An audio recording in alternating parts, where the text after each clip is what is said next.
It started with something small. Just a single sign, bright red letters shouting "No trespassing," nailed to an old oak tree near the edge of my property. I was walking my dog one morning when I noticed it. At first, I thought maybe someone from the county had put it up by mistake. It was odd, sure, but I didn't want to overreact. Maybe it was left over from a past dispute, or maybe it was just a prank. But something about it didn't sit right with me. I own about 5 acres of land in a semi-rural area, peaceful and quiet. My wife and I moved here after retirement to enjoy the open space, the trees, and the silence. That tree, where the sign was posted, stood maybe 30 feet into our side of the property line, well within our boundary. No question about it. I had walked that edge hundreds of times. I even had it surveyed 2 years ago when we put up a small fence near the front. I knew exactly where the line was, so I did the obvious thing. I took the sign down. No damage, no drama. I figured that would be the end of it. 2 days later, there were 3 signs. Same red lettering, same message, one on the same tree, one on an old fence post, and one right in the middle of a trail I had cleared myself for walking.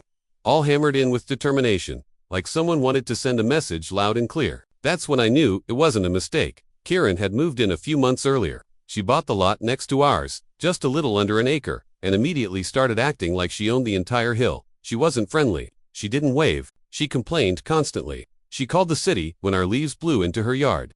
She threatened to sue my wife when our dog barked too close to her fence. The type of neighbor everyone dreads. So, I had a pretty good guess who had put those signs up. Still, I gave her the benefit of the doubt. I walked over that afternoon, knocked on her door, and calmly asked if she had put the signs up by mistake. Her eyes narrowed like I had just accused her of a felony. "It's not a mistake," she snapped. "Your property line is wrong." "That's my land," I blinked. "Karen, I had the land surveyed. Twice. That's my tree, my fence post, and my trail." She crossed her arms and smirked. "Then get your lawyer." And with that, she slammed the door. I walked home, fuming. My wife could see it in my face the moment I stepped inside. She asked what happened, and I told her everything. At first, she laughed that it was just Karen being crazy again. But I couldn't let it go. Not this time. That night, I dug out the survey papers. I found the pins in the ground. The next morning, metal stakes driven deep, marking the boundaries as clear as day. I took photos of them. I even contacted the surveyor again, who confirmed, in writing, that the tree and trail were on our land. So once again, I took the signs down. I left a note taped to the tree, just one sentence: "These signs are on private property. Do not post again." I thought that would be the end of it. I was wrong. The next morning, the signs were back. Not just 3 now, there were 5, and Karen had gone a step further. She had spray-painted red arrows on some trees, pointing toward our trail. She even tied some yellow caution tape between 2 trunks, blocking off part of the woods. It was surreal. I felt like I was being invaded. My land was being marked like it was hers, and I knew that if I didn't stop this now, it would get worse. I didn't want to escalate. I'm not the kind of man who yells or threatens, but I also wasn't going to be bullied off my own property. So, I came up with a plan. First, I documented everything. Every sign, every bit of tape, every paint mark. I took pictures. I made notes. I even set up a small wildlife camera pointing at the trail, not to catch deer, but to catch Karen. I wanted proof that she was trespassing on my land. It didn't take long. The camera caught her the very next day. She was wearing gloves, hammering a new sign into the tree stump where I had just removed the last one. She looked around nervously, like she knew she wasn't supposed to be there. Then she tied more tape, wrapped it low around the bushes like she was trying to block off the trail without being seen from her side. That footage was gold. I printed stills. I saved the video. Then I drove down to the county office with all my documents, the surveys, the pictures, the footage. I explained the situation, calmly but firmly. The official looked through everything, nodded slowly, and told me I was doing the right thing. He said he would make a record of it, and if she kept posting signs on my land, I could file an official complaint for trespassing and vandalism. I thanked him and drove home. Now I was ready. That night, under a full moon, I walked out with a crowbar and a small toolbox. I didn't damage anything. I didn't break a single law. I just made the signs disappear, quietly, one by one. I took down every sign, every strip of tape. I scrubbed off the paint with a little solvent. I worked for almost 2 hours, cleaning the forest like it was mine, again because it was. By the time I was done, the land looked untouched, peaceful, natural, like it always had before Karen, but I wasn't finished yet. Early the next morning, I went for a walk, deliberately walking the trail, the exact one Karen had tried to claim. I brought my dog, who barked happily, and ran through the woods. I made sure I walked slowly past the tree line near her property. I even waved at her kitchen window. She was watching. Her face was pale, her lips tight. She didn't come outside, not that day, not the next. For almost a week, it was quiet. No new signs, no tape, no shouting, just silence. But I knew Karen, and I knew it wasn't over. it never is. A few peaceful days passed, and I started to wonder if maybe Karen had finally backed off. The signs were gone. The trail was clear. The air felt lighter again. My wife and I even joked that maybe she had run out of red paint and drama for the week. But I knew deep down, it wasn't over. Not with someone like her. It started again subtly. One morning, as I walked out with my coffee and glanced toward the woods, I noticed something off. A rock. Not just any rock, one of those fake landscaping rocks, the kind you hide a spare key under. It was sitting oddly near one of the survey stakes. I walked over and picked it up. Underneath was a small note, laminated and weighted down. "You are trespassing. Final warning." It wasn't even nailed to anything. She was getting creative now, probably hoping this would avoid another complaint, but it didn't matter. It was still on my land. I showed my wife. She rolled her eyes and said, "It's like living next to a cartoon villain." The next day, I caught her again. Same camera, same gloves. She walked out just before sunrise, thinking no one would be awake. She placed 2 more signs, but this time she stuck them into the ground using small metal rods. One near the base of a pine tree, and one at the bend of the trail. She didn't even try to hide. That was it. I had had enough. I drove straight to the sheriff's department and explained everything. I brought the footage again, the note, the pictures of her placing signs over multiple days.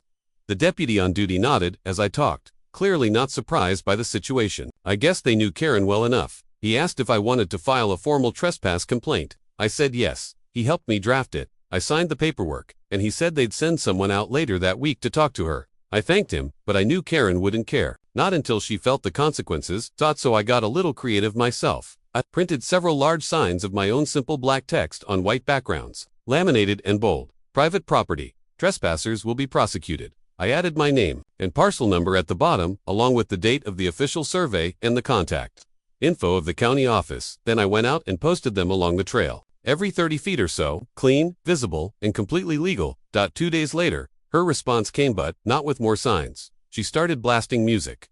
Out of nowhere, every afternoon, around 3 p.m., she'd crank up some screechy pop songs so loud the birds fled the trees. It was like she was trying to reclaim her power in the most immature way possible. I called the county noise hotline. They told me unless it continued past 10 p.m. or hit certain decibel levels, it was technically allowed. Classic loophole behavior. So I waited.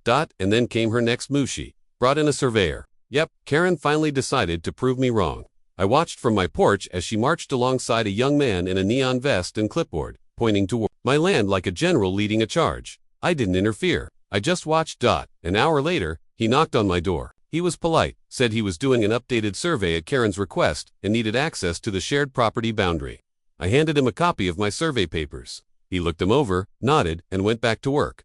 Later that evening, I saw them talking near the edge of the property. Karen was animated, waving her arms. The surveyor wasn't nodding. He was pointing to the same metal pins I had shown months earlier. The next morning, her signs were gone again. All of them quietly removed in the night. But it still didn't end. Instead of signs, she began planting bushes. Little shrubs in mismatched plastic containers, all lined up right along the property edge. It wasn't illegal, technically, but it was weird. She left them half-planted, like she was marking territory with potted plants. Now, I let them sit for a while, let them wilt. Then I called the county office again. They came out for an inspection. Turns out, her little bushes were within a protected setback zone where permanent plantings weren't allowed without a permit. Another strike. They gave her a warning. She didn't like that. 2 nights later, I heard something strange outside. Not animals, not the wind, just this soft, repeated tapping sound. I grabbed a flashlight and stepped outside. I followed the sound. Down the trail, my dog just behind me. There she was, Karen, standing by the same old oak tree with a hammer in her hand, holding another red sign. She froze when my light hit her. We locked eyes. I didn't say a word. I just raised my phone and started filming. Her face twisted. She turned and walked off without a word, vanishing into the dark like a raccoon caught stealing garbage. The next day, I filed for a no order. I was done playing fair. The county started processing it immediately. I included every single piece of evidence. Her threats, the footage, the notes, the surveyor's confirmation. Even screenshots from her neighborhood forum posts, where she'd called me a liar and worse. The truth was simple. She was obsessed. I didn't care about her bushes, or her music, or her notes. I cared about my land, my peace, and my right to walk through the trees without being harassed. A week later, a county sheriff stood on her porch and handed her the paperwork. I watched from across the lawn as she slammed the door in his face. She hasn't spoken to me since, but I knew the storm wasn't completely over. It never really is. Because people like Karen, they don't stop, they just regroup and wait, but so do I. Months passed after the no-contact order. For the first time in a long while, things were quiet. No more signs, no more middle-of-the-night antics, no more angry glares from across the yard. Karen had gone silent. The bushes she planted dried up, the trail remained untouched, and for a while I let myself believe that maybe, finally, she got the message. But you learn not to relax too much when someone like that lives next door. You stay cautious, you check your cameras a little more often. You don't expect peace to last forever. Then one morning in late spring, I saw something strange on my trail cam. Not her, someone else. A man, middle-aged, maybe her brother or cousin. He was out there with a measuring tape, clipboard, and camera, taking pictures of the trail, pointing at things, writing notes. I reviewed the footage. He wasn't doing anything overtly illegal, but he definitely wasn't just enjoying nature. It felt planned, calculated, like she'd sent him in as a proxy to avoid violating the no-contact order. I printed the screenshots and drove straight to the sheriff's department again. They looked it over, and the officer shook his head. "This woman's playing games," he said. "You're not the first to complain." They called her in for a warning. Not a charge yet, just a formal warning about using others to harass me. The deputy told me she looked smug the entire time, like she thought it was all a joke. But the law was watching now, and that made all the difference. A few weeks later, my wife came home from work and found a pile of dirt dumped at the corner of our yard right where our land met hers. Just dirt. A random, awkward, lumpy hill of soil. Like someone had been digging and didn't know what to do with it. I called the city works department. They came out, confirmed it hadn't come from any nearby project, and suggested it was probably a private landscaping thing gone wrong. I knew better. Karen was still poking the bear, just quieter now, so I decided to stop reacting. No more reports. No more calls. Let her dig holes and pile dirt. Let her waste her time and energy trying to irritate me. Instead, I focused on something better. I built a fence. Not just any fence, a beautiful, strong, pressure-treated, wooden privacy fence. 8 feet tall, secure, clean lines. I even added a little path light at the base to make it shine at night, and I built it exactly along the official boundary. Not an inch over. The day I finished it, I stood back and admired it. It was more than wood and nails. It was a wall between me and years of petty nonsense. It was peace, built by hand. Karen, of course, had something to say. I caught her pacing along the other side, measuring it with her eyes, mumbling under her breath. I didn't speak to her. I didn't even look her way. I just kept staining the wood, listening to music, enjoying the silence she hated. Weeks passed. She didn't dare put up any signs. Now, the fence made it pointless, and the cameras made it dangerous.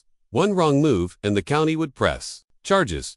But just when I thought it was finally over, something strange happened. I got a letter, not from Karen, but from a real estate attorney. It was an offer. Someone anonymous wanted to buy my land. Not all of it, just a sliver with the trail. They said it would resolve a long-standing boundary concern, and they were offering well above market value.